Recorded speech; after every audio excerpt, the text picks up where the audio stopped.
मेरा बनना और आपने मुझे विधायक के रूप में चुना है, वो व्यवस्था के परिवर्तन की शुरुआत को दर्शाता है।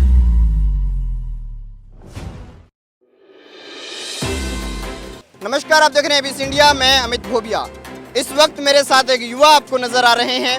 ये हैं डबवाली विधानसभा से यहाँ के विधायक अमित शेहाग। अमित जी, आपकी एजुकेशन बाहर हुई? इंडिया की है। इंडिया की है? हाँ, इंडिया की। अच्छा, कहाँ हुई थी आपकी एजुकेशन? ज़्यादातर चंडीगढ़ की। चंडीगढ़ की एजुकेशन हुई, लेकिन आज चंडीगढ़ का एक लड़का यहाँ पर अपने धरातल में, अपने ग्रामीण क्षेत्र में, जहाँ पर पैदा हुए, जहाँ पर पले बढ़े, वहाँ पर ग्रामीणों के साथ बैठे हैं। इन ग्रामीणों की समस्या का क्या हल हो सकता है कानूनी रूप से?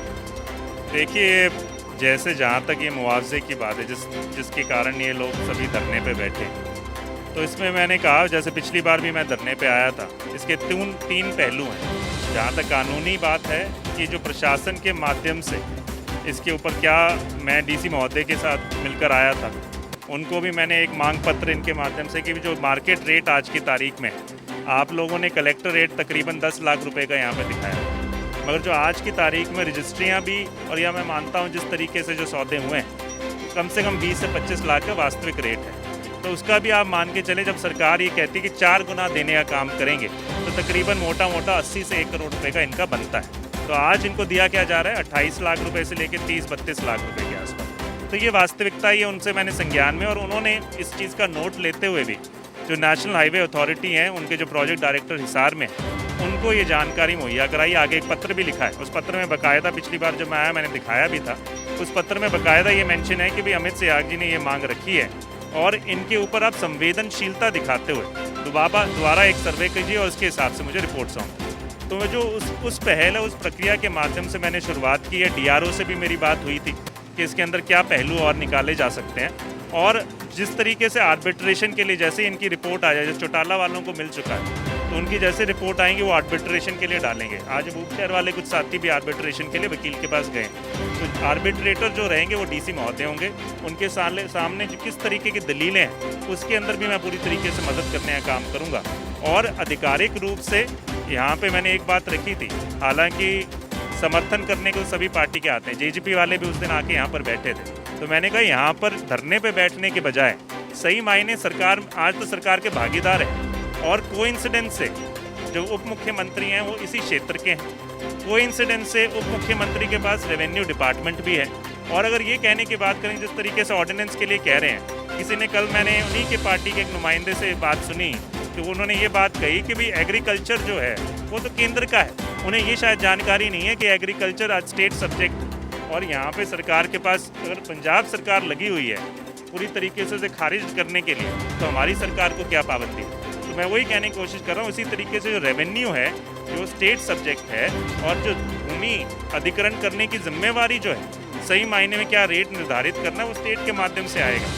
NHAI ने तो उसका पैसा देना, उसके ऊपर काम करना है। तो मैं मानता हूँ उनके पास पूरी ताकत है, अगर वो संवेदनशीलता दिखाएंगे, अपने क्षेत्र के साथ भेदभाव नहीं करेंगे, तो सही मायने में मैं मानता हूँ उनको हक दिला। आप क्या मानते हैं कि ये एक बचने का रास्ता है? आप कह दीजिए कि स्टेट सेंटर का मैटर है, लोगों को समझ नहीं आएगा, स्टेट मतलब फेडरल सिस्टम का समझ नहीं आएगा, लेकिन अब मेरे को लगता है कि आपने जो बताया उससे लगता है कि इन लोगों के पास एक ऐसा पढ़ा लिखा विधायक है जो इनको अच्छे से समझा सकता है। क्या लोग विश्वास में आ रहे हैं? जी, सही बात है। ये आज के तारीख में कुनबा बढ़ता जा रहा है। जब मैं पहले दिन आया था यहाँ पे, तकरीबन 10-15 साथी थे, एक दिन तक। हाँ, तो आज आपके सामने है, हर रोज़ आ रहे हैं, लोगों का खुद की जागरूकता बढ़ रही है, जोश बढ़ रहा है, और जानकारी आज के तारीख में किसान के अंदर पूरी जानकारी है। तभी तो आप ये देखिए, कल 20 तारीख का जो धरना है, वो किसान जो लीड कर रहे हैं, खुद जागरूक किसान आज की तारीख में उसको लीड कर रहे हैं। तो ये आप बहलाने फुसलाने की राजनीति नहीं चलेगी।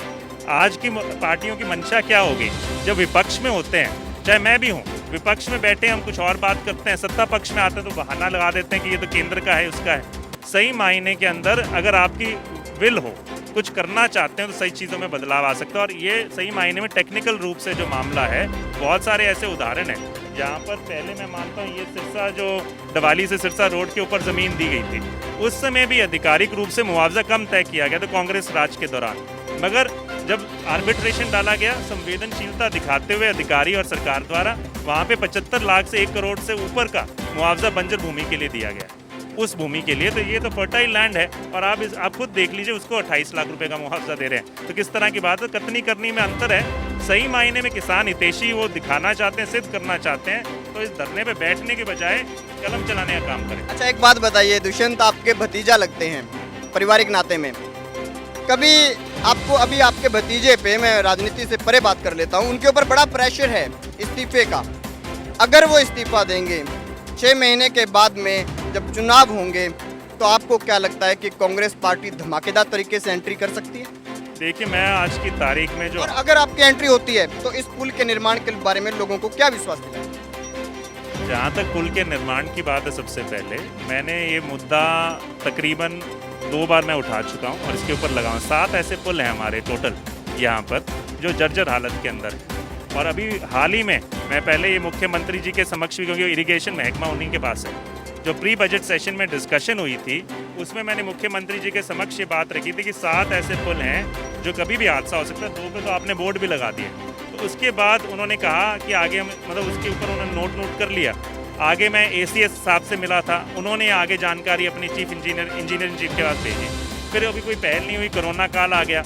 इस बार मैं इंजीनियर इन चीफ से खुद मिलकर आया था और मेरे सामने जो चीफ इंजीनियर बैठे थे उन्होंने बाकायदा राजस्थान वालों की इन पुलों की कुछ ऐसी एक स्थिति है कि जो रख रखाव की जिम्मेवारी है वो राजस्थान के पास। पहले राजस्थान पैसा पंजाब को देता था, पंजाब रख रखाव करता था, आज की तारीख में राजस्थान के पास है। तो उनसे मैंने बात की तो वो ये कहते कि इसको हम वाटरवे बनाना चाह रहे हैं। ये राजस्थान कैनाल जो है पूरा का पूरा, इसको वाटरवे घोषित कर दिया कि इसमें कार्गो चलेंगे। इस कारण से ये जो पुल हैं इनको सबको उठाया जाएगा। तो अगर अभी हम ठीक, तो मैंने ये बात कही कि जिसमें जो हादसे वाले पुल हैं, जिसमें बहुत ज़्यादा चांसेस हैं, कम से कम उन्हें प्राथमिकता, वो तो आपका 10 साल तक ना बने वाटरवे, तो सरकारी प्रोजेक्ट है, कितना लंबा भी चल जाए। तो इस चीज़ का मैंने हवाला देते हुए करने का काम किया। और जहाँ तक मैं कहता हूँ कांग्रेस पार्टी का आज की तारीख में बड़ा, इसमें भी बड़ा मतलब हंसने वाली बात है कि एक पार्टी कहती है कि भाई ये तो जो सारा आंदोलन कांग्रेस प्रायोजित है, दूसरी पार्टी कहती है, और जो लोग हैं कुछ इंडिपेंडेंट MLA भी बनकर आए, वो कहते हैं कांग्रेस पार्टी ने तो आवाज़ ही नहीं उठाई बिल्कुल किसानों के लिए। तो एक पार्टी तो पहले तो ये आपस में वो बना लें कि क्या हमारे द्वारा किया जा रहा आंदोलन है या हमने आवाज़ नहीं उठाई। तो आज की तारीख में इन सारी चीज़ों को जनता जानती है, पहचानने लगी। कांग्रेस पार्टी सही मायने में जो किसान हितैषी पार्टी है, वो हमेशा किसान हितैषी रहेगी। मजदूरों के बारे में, गरीब आदमी के बारे में सोचने वाली पार्टी, और विश्वास सही मायने में कांग्रेस पार्टी के साथ लोगों का और ज़्यादा मजबूत हुआ है। और इसका आपको देखने को मिलेगा। आज मैं कहता हूँ, सबको चैलेंज देता हूँ, चाहे विधानसभा को भंग करके एक बार मुख्यमंत्री देख लें, उसका नतीजा आपके सामने होगा। और मैं इसमें जैसे उन्होंने झूठी बात कही थी कि 75 पार जनता ने दिखा दिया, 40 तक रोक। ये तो दिखा कि आपका जो कांग्रेस का जो कंपटीशन था, उस वक्त मैं सोनीपत सफीदो कवर करता था, तो उधर दिखा मुझे इधर कंपटीशन अच्छा था आप लोगों का। लोग कहा करते थे हम नहीं जीतेंगे, 16-17 हज़ार मतों से जीत कर आए। मैं कहने की बात है, जन भावनाएं पार्टी के साथ थी। हम जहाँ पर कमी रह गई, हमारी कमी ये थी, कई बार शायद हमारी जो टिकट डिस्ट्रीब्यूशन थी, उन चीज़ों में कमज़ोरी रही। जो लोग बीजेपी के खिलाफ वोट देना चाहते थे, तो उनके पास जब विकल्प नहीं मिला, तो उन्होंने कहा चलो बीजेपी को नहीं देना, कांग्रेस वाला उम्मीदवार हमें ठीक नहीं लग रहा, तो उन्होंने जेजेपी को वोट देने का काम किया था। फिर भी उन्होंने विश्वास दिलाया। पहला उन्होंने विश्वासघात जब किया, जब देवीलाल जी के नाम पे जो वोट मिले, एंटी बीजेपी वोट मिले, फिर उन्हीं के साथ गठबंधन कर लिया कि जी चलो हम कुछ काम करवाना चाहते हैं। फिर लोगों ने उस बात को भी बुला दिया। सब कहते चलो कोई नहीं, आपको एक और मौका दिया।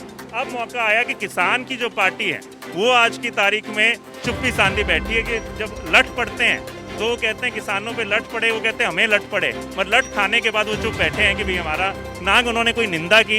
अभी तक उनकी सरकार, पार्टी के नुमाइंदे कई बार आधी अधूरी बातें तो कह रहे हैं कि शायद लाठीचार्ज ट्विटर पर चल रहा है, आगे जांच हो जानी चाहिए। देखना, कोई भी आज की तारीख में ये नहीं कहा कि बड़ा दुर्भाग्यपूर्ण है, हम निंदा करते हैं, या अगर जब तक ये जांच का फैसला जल्द से जल्द नहीं आया, नहीं तो हम सरकार से इस्तीफा देंगे। कम से हम इतनी बात कह देते, तब भी किसान कहता कि हाँ कुछ ना कुछ तो शायद अभी भी इनके अंदर। अच्छा, एक बात अमित जी, मेरा नाम भी अमित, आपका नाम भी अमित, और आपसे एक बात पूछता हूँ। जब मैं इधर चौटाला गांव में आया, पहली दफ़ा गया, तो लोगों ने कहा कि हमारे यहाँ से 5 विधायक हैं, लेकिन चौटाला गांव में जब आप जाते हैं तो वहाँ पर इतना फैसिलिटी नहीं है लोगों के पास, तो ये थोड़ी दिक्कत है। आपको क्या लगता है कि अब जो आपको ये विधानसभा में यहाँ से जीत मिली है, इसके बाद चौटाला गांव के लोगों को कभी वीडियो ऑफिस में ये लिखने के लिए नहीं जाना पड़ेगा कि हमारे यहाँ पे वॉशरूम की पाइपलाइन लीक है, हमारे यहाँ गली फूटी हुई है?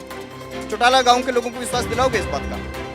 मैं केवल चौटाला गांव के लिए नहीं, सारे जो मेरे हलके के सभी लोगों को ये विश्वास दिलाता हूँ, मेरा बनना और आपने मुझे विधायक के रूप में चुना है, वो व्यवस्था के परिवर्तन की शुरुआत को दर्शाता है। मेरे को एक ही तरह की डॉक्टर साहब की जो राजनीति मेरे पिताजी की रही है, एक शराफत की, एक काम करने की।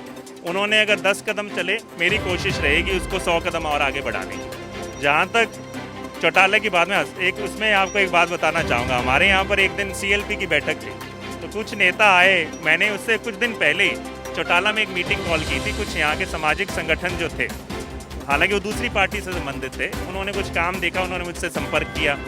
वो कहते हैं हम आपको दफ्तर में मिलना चाहते हैं। मैंने कहा दफ्तर नहीं, मैं चौटाला गांव आऊँगा। वहाँ बैठे तो जो 20 मिनट की मीटिंग तो 3 घंटों में कन्वर्ट हो गई। वहाँ हमने बातचीत की। फिर 2 साथी उठकर आए तो कहते जी हम आके अकेला बात करना चाहते हैं। उन्होंने कहा मैंने क्या बात है, तो कहते जी सही मायने में पहली बार हमें इस बात का खुशी है कि पहली बार चौटाला में हमारे साथ विधायक बैठा है, और विधायक बैठा है साथ में उसने काम की बात की है, राजनीति की बात नहीं की। तो वही बात है, वो बदलाव को दर्शाता है। मैं उसी को परिवर्तन हो रहा है। अच्छा, मीटिंग में जो मैं बता रहा था, मीटिंग में जब अगले दिन वो प्रेस की कटिंग आई, प्रेस में आया कि भी चौटाला में विधायक, तो वहाँ पे मेरे पास उन्होंने कटाक्ष करते हुए कुछ लोगों ने, जो नेता थे बड़े स्तर के, उन्होंने कहा कि अभी तक आपके जो आप बात कह रहे हैं कि अभी तक चौटाला में अभी तक विकास ही नहीं खत्म हुआ, कि इतने साल इतने बड़े बड़े दिग्गज रहे। तो यही दुर्भाग्यपूर्ण रही है कि सत्ता में जरूर रहे हैं। मैं मानता हूँ देवीलाल जी के बाद, देवीलाल जी उनके पूरे राष्ट्रीय स्तर के नेता थे, उनकी प्राथमिकताएं बड़े स्तर की, उन्होंने किसानों की बड़ी आवाजें उठाई। वोट क्लब की रैलियां जो हैं अभी भी याद है लोगों को। उसके बाद जमीनी स्तर पे यहाँ पर सत्ता जरूर रही, पर दुर्भाग्यपूर्ण है पूरी तरीके जो विकास होना चाहिए था वो विकास नहीं हुआ। मतलब अमित जी, आपसे बातचीत करके मेरा एक भ्रम टूट गया। जब मैंने दिल्ली के स्टूडियो में बैठ कर काम किया करते थे तो एक बात आती थी कि अमित शाह एक पढ़े लिखे युवा हैं, उनके पिताजी ने विरासत में राजनीति दे दी, अच्छे प्रवक्ता होंगे या नहीं, ये क्वेश्चन मार्क थे कई। लेकिन आप बहुत अच्छे प्रवक्ता हैं। मैं 5 मिनट की बाइट लेना चाहता था, लेकिन मुझे लग रहा है मैं 10 मिनट बात कर चुका हूँ। और मैं आशा करता हूँ 1 साल का जो मेरा कार्यकाल है, बहुत सारे हमारे साथियों का भी डॉक्टर साहब की उन्होंने मापदंड स्थापित किया बहुत हाई, लोगों ने उतने काम किए, उतने एडजस्ट होने में दिक्कत आया इधर थोड़ा।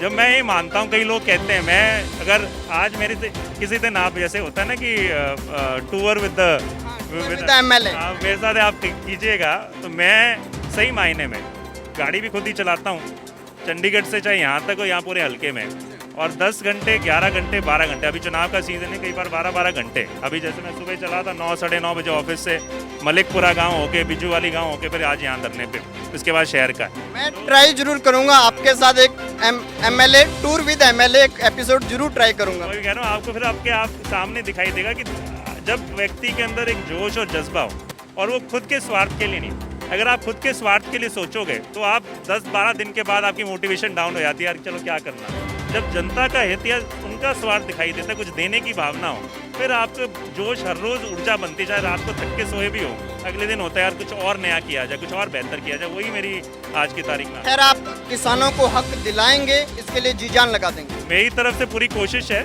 मैं मानता हूँ आज बहुत बड़े बड़े नेता भी हैं, किसान नेता भी है, गाँव में भी हैं, हमारे भी शीर्ष नेता हैं, सबकी लड़ाई। मैं एक कह दो नया एंट्रेंट हूँ, मेरी तरफ से पर ये है कि शायद कोई जितना सच्चे मन से काम करेगा उससे दुगने सच्चे मन से मेरे पास ये है कि भाई दिल से काम करने वाला व्यक्ति है, और कोशिश है कि इनकी लड़ाई में, इनके हितों की जब भी मैं देखता हूँ, मुझे दुख उनका खुद महसूस होता है। जब महसूस कर पाऊँगा तो कहीं ना कहीं मैं मानता सफलता भी हासिल होगी। बहुत बहुत धन्यवाद अमित जी। उम्मीद करता हूँ कि भविष्य में इस एरिया की राजनीति में सुधार होगा। मैं यही कर रहा हूँ, चाहे अमित शाह 1 बार MLA बने, 2 बार बने, मैं चाहता हूँ भविष्य की राजनीति बदलनी चाहिए, उसके लिए लड़ाई लड़ने की मेरी पूरी मंशा। धन्यवाद। युवाओं के नेता बोले हैं किसानों का कुल खोलेगा, मुझे उम्मीद है। और मैं आपको इतना ही कहना चाहूँगा कि ABC इंडिया हमेशा आपकी आवाज़ बनता है। पिछले कई दिनों से हम बादल में, चौटाला में, अबूब शहर में, मंडी डबवाली में कई रैलियाँ कवर कर चुके हैं, किसानों के आंदोलनों को कवर कर चुके हैं।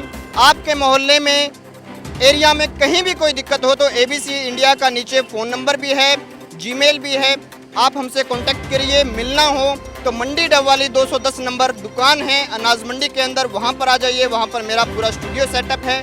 मैं आपसे दिल खोल कर मिलूँगा। देखते रहिए ABC इंडिया, आपकी आवाज़, आपका विश्वास।